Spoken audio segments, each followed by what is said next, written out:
Ladies and gentlemen, without a doubt, right now in our history, it's the most important time for gender. Gender has never mattered more, particularly in one place, the family court system. Now, let's be honest, if you are a man and you go into the family court system, you're in trouble, all right? It's not going to be good for you at all. Because when a family breaks down in a horrible situation like that, 80% of the time, the mother keeps the child, and 90% of the time, the mother makes all the decisions. Now, is that fair? Well, surely not. It cannot be that 8 out of 10 of those dudes are terrible dudes. It cannot be. And as a father myself, I could not imagine anything worse than having your family ripped apart. Now, this is probably why we see so many men broke, absolutely destroyed. Now, obviously, in some of those situations, it's deserved. The father's a piece of shit and he shouldn't see his children, or he shouldn't have custody, but not in every case. In 2019, men accounted for 2,502 of the total 3,318 registered S-word deaths in Australia. That's a very high percentage. If you go to the US in 2022, men died by S-word, I'm censoring that for YouTube, 3.85 times more than women. And white males accounted for 68, nearly 70% of all of those deaths in 2022. And it is without a doubt the family court system and how men are treated poorly in that system has a role to play in all of that. Which is why this story today shocked me so much. It really did. Honestly, a Californian dad has been granted full custody of a 4-year-old son after the boy's mother tried to raise that child non-binary. Now, what's so crazy about that? Well, number one, a dad has won. But number two, a dad has won that case in California, the most progressive, the most woke state in America. That is absolutely crazy. I cannot believe that state would go against gender ideology to the point to give a child to the father after the mother has been raising it in a particular way, knowing the father would not, and the father disagrees against it. Unbelievable. Now, this entire story gets crazier as it goes on, so please, join me. The mother also apparently forced the baby to wear dresses and makeup. Now, here is the question on top of all of that. The paper here says it was forced. Well, how many other children out there have you seen, perhaps boys, wearing dresses and makeup? That happens. Was that forced by the parent? Are we allowed to say that? I'm not going to say that because I'm probably not allowed to say that. So I'm going to ask you the question in the comment section. Is that forcing a child to do that? Or have they done that, the child, of their own free will? This story is about a gentleman called Harrison Tinsley, and he announced his victory in the years-long legal battle with his ex-girlfriend to gain full custody of his son. It's definitely a pretty wonderful feeling to fight for something so hard and actually achieve it, he told the Daily Signal. Now, the Daily Signal is a conservative, right-leaning publication, apparently. Now, I know some people, when you bring up that they're a right-leaning publication, they immediately switch off. They stop listening. I understand what you're doing, and I understand probably why you think you're doing that. But also, how many progressive, left-leaning news organizations do you listen to on a daily basis? A lot, right? CNN, MSNBC, pretty much everyone of the mainstream media. They're all left-leaning.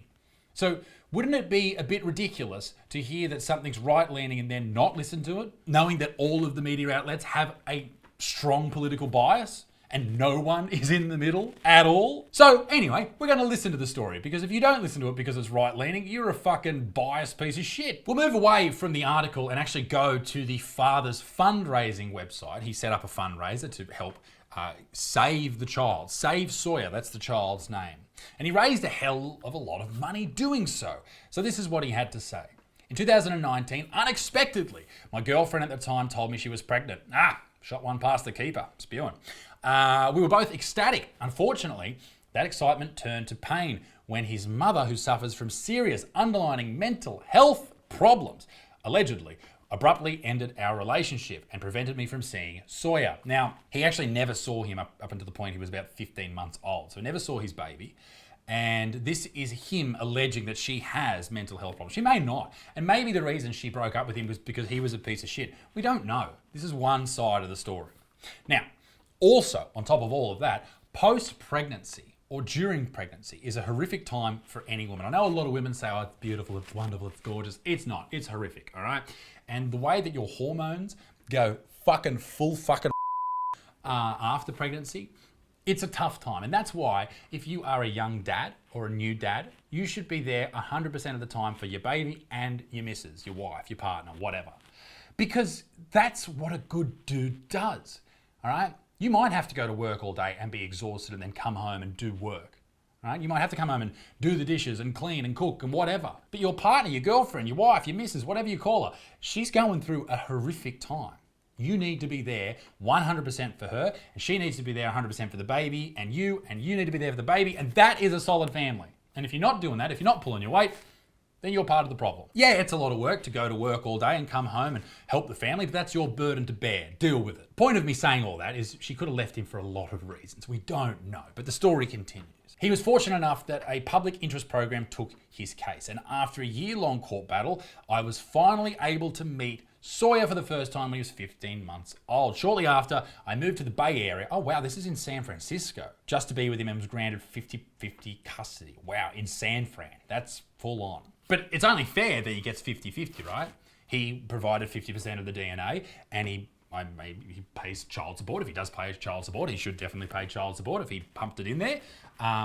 Well, I mean, you know, if you pump it in there, you should be fucking responsible, but also if she doesn't let you see it, then maybe don't send the dosh. Whatever. However, as his son got older, it all changed. His mother, who subsequently became a lesbian, don't you hate it? And is now non-binary, good grief, is also raising Sawyer as non-binary. She calls him they and puts him in dresses, oh, that's horrible, not girls' diapers. That's the worst part. And makeup. How good. She threw Sawyer a girly-themed party for his second birthday. How embarrassing. That's a great way to confuse your children. My wife and I know a couple that did this. They gave their son for his second birthday a pink cake. Fucking, we know what you're trying to do. Fuck off. And at this party, she made him wear a dress donned with a sheriff's badge because girls can do anything. Isn't that right, son? Sawyer says that his mother tells him he is both a boy and a girl, but Sawyer is fully aware he is a boy. At another time, he told the Daily Signal that the mother brought Sawyer to Disneyland, but would not let him go on the rides unless he wore the princess shoes she got him. Okay, not to be a dick here, but she may very well be allegedly fucking batshit. Batshit, bat fucking shit. And I guess the problem with all of this is this child is now learning that this is how they are. They're not deciding it for themselves. Obviously, this mother has, and this is just my opinion, she has become non-binary. She's totally changed her entire existence. Who knows what rabbit hole she's gone down on TikTok and Instagram, and she's completely different, completely changed. And now she's putting that onto her child, potentially. Or maybe the child has always been that way. We're not quite sure.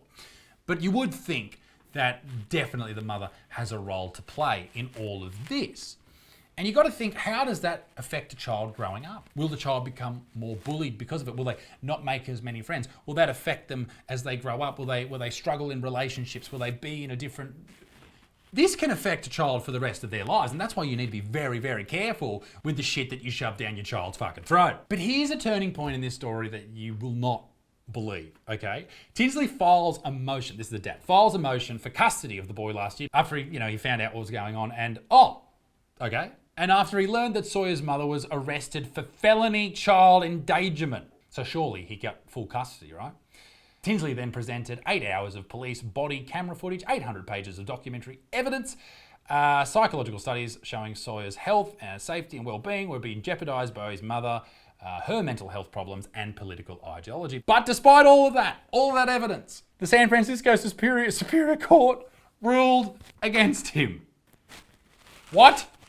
The fuck? I've been to San Fran. None of this surprises me. It's a left-wing hellhole. I'll never go back. It's fucking awful. However, he did appeal and a more superior court got involved in California and ruled in his favor. Thank fuck. This is Tinsley saying this. It's sad, though, that it had to get so severe, arguing that he believes anyone who pushes gender ideology on children have some underlying... I'm not going to read the rest of that. I like my YouTube channel. I'm not going to read the rest of that. Bad man, Lynn Tinsley, whatever your name is. Bad. But I am absolutely shocked that a Californian court would rule against gender ideology. I'm just stunned that that would happen in California. It just shocks me. But I do wonder how many dads, and maybe this is an answer for the comment section as well, how many dads, when a divorce happens or a breakdown of a family happens, how many dads see a change in their children that follows the mother or whoever is the caregiver, their political ideology? And do you notice this change? Is it tangible? Can you see a moment in time where it's happened, and have they changed for the better or have they changed for the worse? There's a question for you. And obviously this goes on both sides of the political spectrum. If you've got a far left lunatic, they're going to have, their influence. If you have a far right lunatic, they're going to have their influence. And both are as bad. As parents, we must be in the middle, and we must teach our children, rather than putting our own political ideology behind our children and shoving it down their throat, allow our kids to make decisions for themselves. Or at the very least, just let kids be kids. Ladies and gentlemen, be a good motherfucker. Peace in the Middle East. Mid extincts. Tout au revoir. Bye-bye.